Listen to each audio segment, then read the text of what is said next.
சென்னை விவசாயத்தையும் விவசாயிகளையும் பற்றி தெரியாத புதிய கட்சித் தலைவர்கள் அது குறித்து அறிக்கை விட்டு வருகின்றனர் என்று வேளாண் துறை அமைச்சர் எம்.ஆர்.கே. பன்னீர்செல்வம் விமர்சித்துள்ளார்.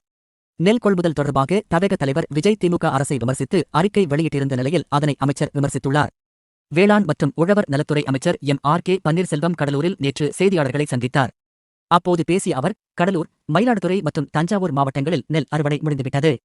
நாகை, திருவாரூர் மாவட்டங்களில் இன்னும் சில நாட்களில் அறுவடை முடிந்துவிடும். கனமழையால் நெல்மணிகளும் விவசாயிகளும் பாதிக்கப்படாத வகையில் தமிழக அரசும் முதலமைச்சரும் துரித நடவடிக்கை மேற்கொண்டுள்ளனர். விவசாயத்தையும் விவசாயிகளையும் பற்றி தெரியாத புதிய கட்சித் தலைவர்கள் அது குறித்து அறிக்கை விட்டு வருகின்றனர். அவர்கள் பச்சை துண்டுகளை கட்டிக்கொண்டு தாங்களும் விவசாயிகள் என கூறுகின்றனர். பாமக தலைவர் அன்புமணி ராமதாஸ் கூட்டணியில் சீட் பெறுவதற்காக திமுக அரசை விமர்சனம் செய்து வருகிறார். தற்போது அறிக்கை விடும் தவேக தலைவர் விஜய் கொரோனா காலத்தில் எங்கு இருந்தார்? கொரோனா காலத்தில் திமுகவினர் வீடு வீடாகச் சென்று காய்கறி, மளிகைப் பொருட்கள் வழங்கினர்.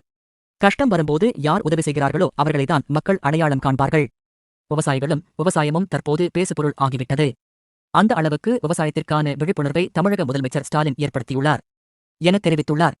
முன்னதாக கரூர் கூட்ட நெரிசல் சம்பவத்துக்குப் பிறகு 1 மாத காலமாக எந்தவித அரசியல் நகர்வுகளிலும் ஈடுபடாமல் இருந்த விஜய் அண்மையில் நெல் கொள்முதல் விவகாரம் குறித்து அறிக்கை வெளியிட்டிருந்தார் என்பது குறிப்பிடத்தக்கது.